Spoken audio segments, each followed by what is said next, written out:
be formless, shapeless, like water.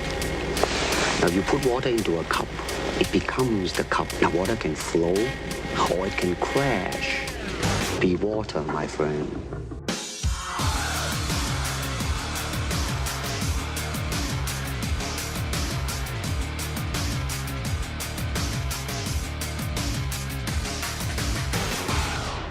Demetrious, how are you? I'm doing good. How about you? I am excellent, my friend. Saturday night, a big night, an inaugural flyweight tournament comes to an end. And I said when you fought Dominic Cruz, I turned to a buddy of mine and I said, drop that guy down 10 pounds and give him the belt because you looked amazing in that fight, and I think at this weight class, you're pretty much unstoppable. Thanks, man. I appreciate that. So what has this been like? I mean, the two fights with Ian McCall, I know some people might see that as a disadvantage, but would you think fighting a guy that's in the top 3 of this division already as an advantage heading into this fight? I don't think, fighting Ian McCall was a disadvantage at all. I mean, if anything, I think it was a good way to get me used to dropping down 125 pounds and fighting a top-tier guy like that. He's dropped to 125 many times. He, at one point, was considered the number 1 fighter in the world at 125. And it was good to fight a guy like that and be able to come out on top. And Joseph Benavidez, obviously the guy you're going to be facing, he, of course, has fought at the same weight class you were fighting. He's had a much easier path than you. Do you think with the lines at Vegas and the fact that he had an easier time getting here, you think there's any chance that he might be underestimating you heading into this? I don't know.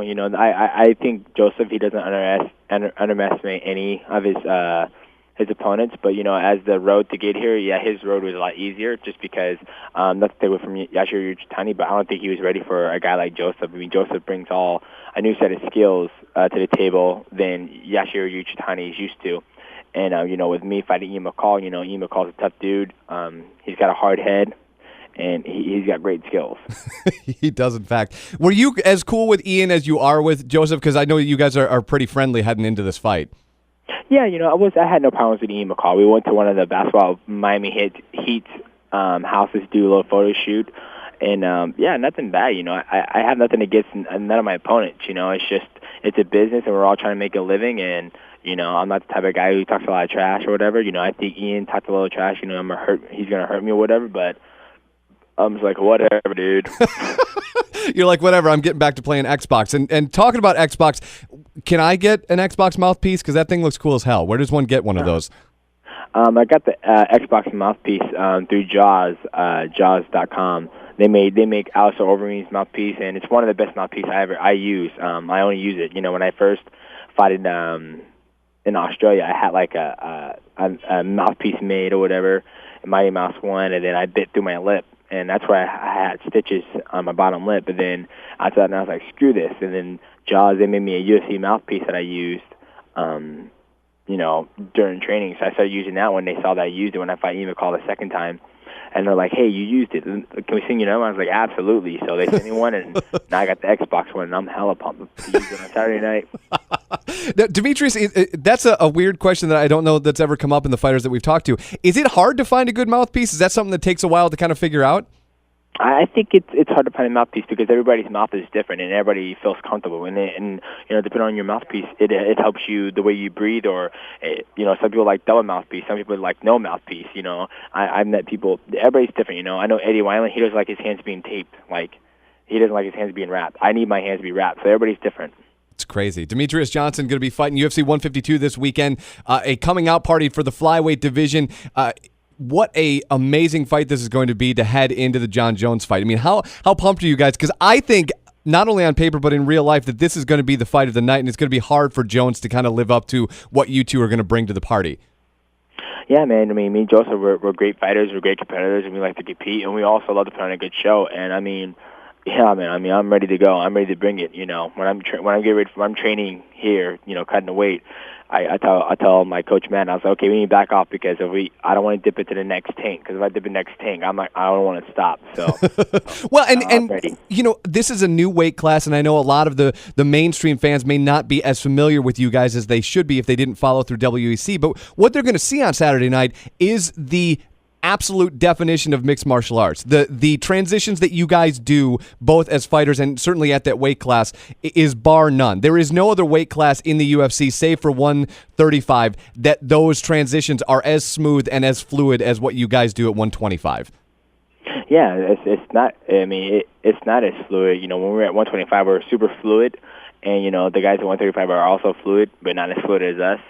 And I think, you know, more time that the fans get a chance to see the 125ers and see how fluid they are and how we transition from submission to strike into some takedowns, they're going to become huge fans of us.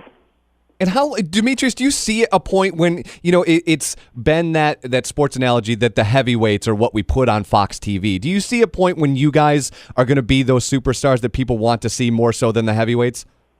Yeah, absolutely. You know, with the heavyweights, you know, they've been around here for a long time. You know, it's just like they've just been around the sport for a long time. You know, with the new weight class, you know, and it's almost kind of hard because you have the two best guys in the weight class already fighting each other. You know, right.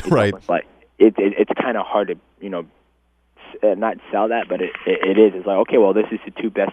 It's almost like you have Floyd Mayweather and Manny Pacquiao fight already. It's like, okay, boxing's done. That's basically how it is. You think about it, you know. So I mean.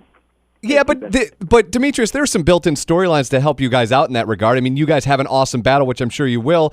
Let's start a tough season of 125ers, and you two coach and fight again. You know what I mean? There's some things that they can. Yeah, definitely. Yeah, when you look at that route, absolutely. There's totally things available for, you know, two fighters in the 125, and that'd be a great way to introduce, you know, to get more of a background playing field to do that. You know, whoever the winner is, and the winner goes off to defend the belt like 3 times, and then they have the Ultimate Fighter show, and I coach against whoever else, and then we do 125ers and go that route to build a weight class up. Absolutely. Demetrious Johnson joining us. He's going to be fighting UFC 152 this Saturday night. The inaugural flyweight tournament comes to an end as he takes on Joseph Benavidez. Before I let you go, I know you're sponsored by my favorite thing on earth in the Xbox. Are you playing Borderlands 2 yet, or are you waiting until this fight is over? Oh, I'm not a Borderlands fan. Actually. Really? I didn't like I'm very... So what do you play, Demetrious? What are you into then? Right now, I'm into Darksiders 2, and I'm playing Tekken Tag Tournament 2. When I get back home, I'm gonna go get the Resident Evil 6. I'm waiting for Castlevania Lord of Shadows 2, Castlevania Mirror of Fate. Nice. I'm a huge action RPG game. Halo 4, waiting for that. Halo 4 looks pretty awesome. Yeah, I can't wait to assassinate somebody's neck. Demetrious Johnson joining us. A big fight on Saturday night. Always a pleasure to talk to you, my friend. You can follow him on Twitter, Mighty Mouse UFC, and his wife, the Mighty Wife, which is the best Twitter tag I think of all time. Have a wonderful weekend, my friend. And I am so excited to see you get your hand raised on Saturday night. Thanks, man. Me too. Take care. You too.